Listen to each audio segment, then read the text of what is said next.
Hey everybody, it's Thursday night and I want to get in here and do a little bit of maintenance on my office tank, and I've never shot a uninterrupted water change video on one of my smaller tanks here where I use the gravel vac siphon rather than the large siphon. So tonight we're going to do just that. So sit back, relax, and this is how I do a standard water change on my 20-gallon open top office tank.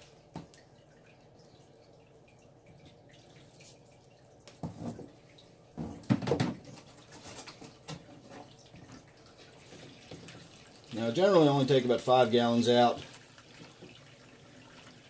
and on tanks like this where I don't have a lot of planted plants, I've got a lot of floating plants in here, and my Java that you can see is planted, but the roots are fairly compacted into one area, and in a lot of cases the roots are actually growing onto either a piece of woodwork or a piece of aquarium decor or something like that. So getting in here is a little more feasible to use a gravel vac and clean some of this stuff up out of the bottom. And you can see not a lot's coming out with it. If you can see those little white flecks that are coming up, that is eggshells. I generally crush up eggshells and put them in most of my tanks just to add a little bit of calcium and magnesium, a little bit of mineralization to the water. And I got a couple little baby guppies swimming up inside the tube. Generally, if you pull it up about to the surface of the water, any fish that are swimming up in there will get the hint and they'll swim back down into the tank. Although these two seem to be chasing the little things that are going up in there.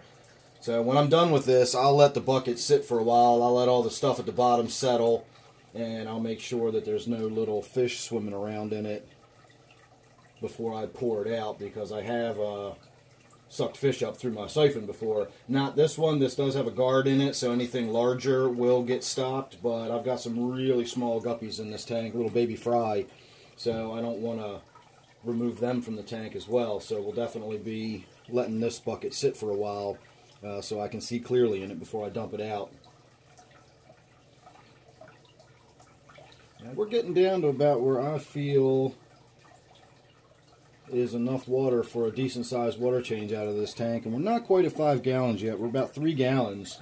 So the water was a little bit low to begin with having an open top tank like this, with that light right over it and all these plants growing up and out of it. I really do lose a lot of water to evaporation. So we were probably about a gallon low to begin with. So I'm going to call that good right there.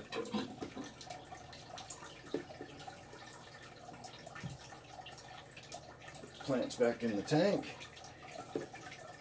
and for now we're just going to let the bucket sit there, as I said.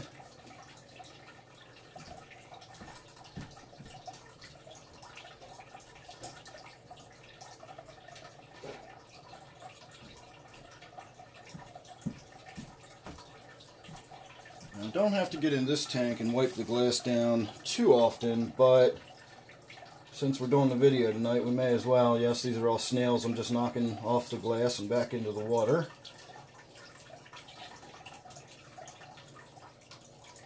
And I'm not really getting anything off the glass, so wiping down where the water line was is about all I really need to do. I've got this bucket in my way, hang on. So we'll get in here and do just a little bit more thorough than that.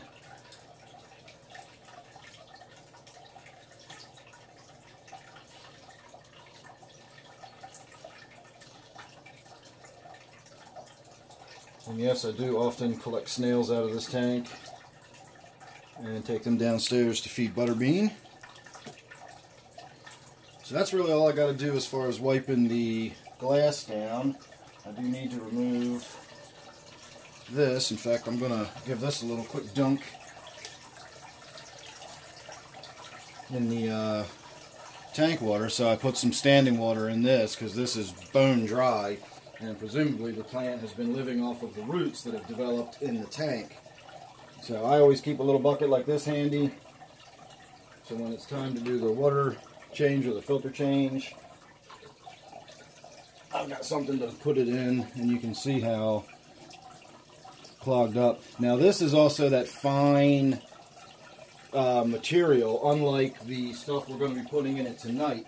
If you saw my video where I talked about using a polishing pad, this is not technically one of those polishing pads, but it is a piece of fleece that you get from your local Walmart or Target or wherever you get your sewing supplies, and that's where I get my polyfill.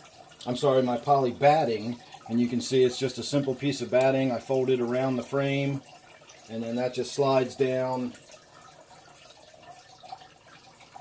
in the little groove, and we've got a brand new filter in there. Lickety split. Put the top back on.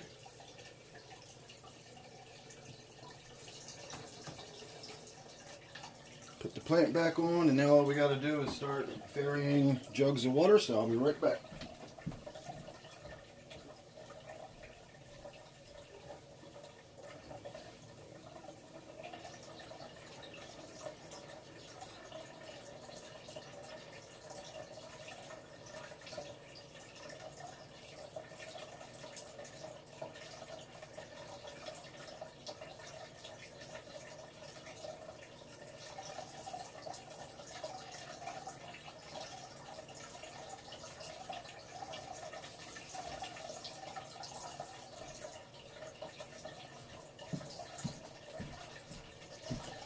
Now, I don't do anything special to this water, but keep in mind I have well water that goes through a treatment system in my basement, so I know there's no ammonia or chlorine or chloramine. I do have a little bit of nitrates that get by. I've got medium in my system that takes nitrates out of the water. I live in a fairly rural area, and we do have nitrates in the groundwater. The medium I have in there actually removes most of the nitrates, but occasionally when I test the water, I've got, 5-10 parts per million in my water, but that's about it. No chlorine or anything.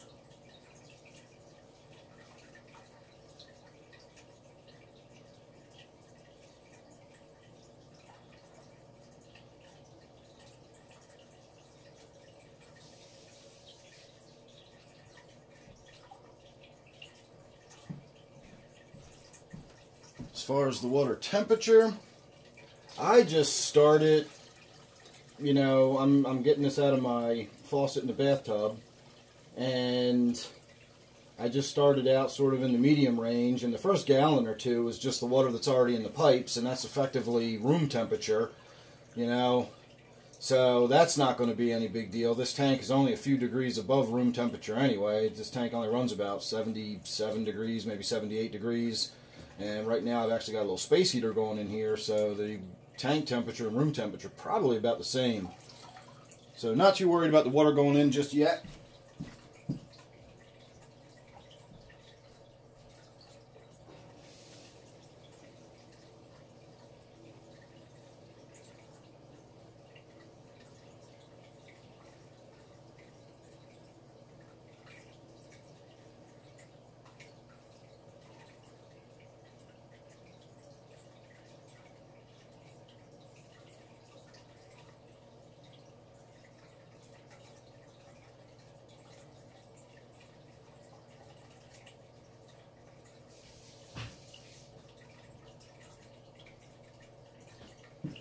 And of course, after your first couple gallons, you start getting the warmer water, depending on how you've adjusted your tap. And then at that point, I just more or less make sure it feels about room temperature-y, somewhere in there. It's not crucial. The volume of water that's already in the tank, all of the gravel, all of the plants, all of the rocks that are in there, all of that is already established at whatever temperature the tank was sitting at just a few minutes ago before we did the water change. So even if I'm putting a little bit of cooler water in there, even if it's 5 degrees cooler, it really does not take much for the remaining water in the tank, plus all of the rocks that have stored all that heat and everything, it brings that temperature right back up. Now, you don't want to put cold water in the tank and really drop the temperature of the tank radically, but a few degrees one way or the other is not going to harm any of this fish, because in 15 minutes the tank's going to be back up to its normal temperature. So we just kind of fill some jugs of water and fill it back up.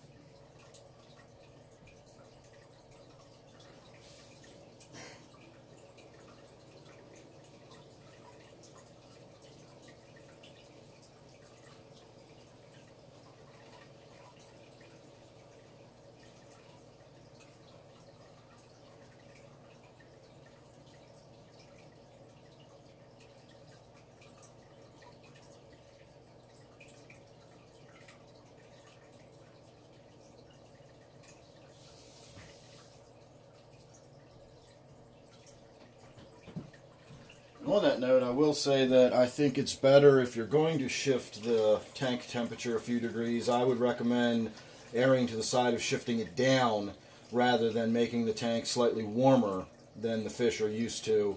And that simply mimics their natural environment. Seldom do they ever experience a sudden warming of their water, but fish in the wild all the time experience sudden drops in their water temperature when there's a fresh influx of rain or something like that. So the water temperature dropping a few degrees generally doesn't harm them, and in a lot of cases it'll actually inspire spawning behavior, and you'll get a spawn after a nice good water change with a little bit of a temperature drop.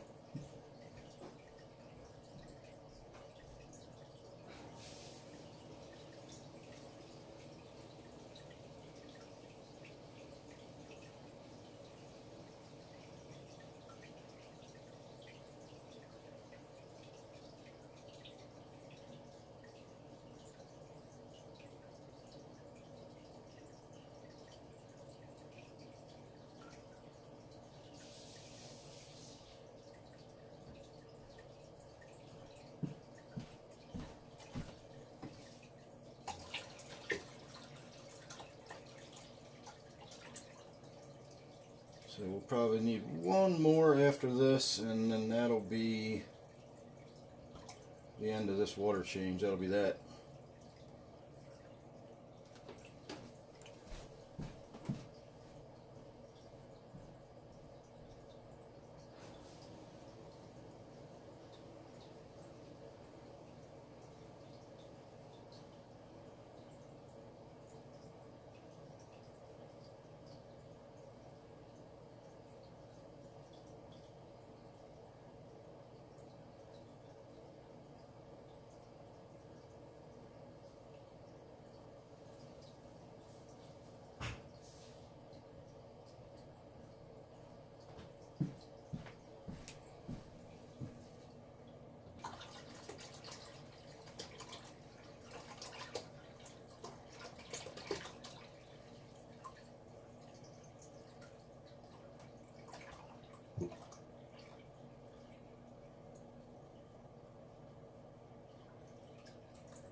And that's it. I'll probably add another half gallon to that. I like it so that the water is right up to the black line and you don't really see that gap sitting there. And since I sit in the chair over here in front of my computer, I'm actually sort of looking up at the tank, and I'll notice that gap a lot more. Of course, after a day or two, I'm going to lose enough water to evaporation that I'll have that gap right back there anyway, so it doesn't really matter in the long run.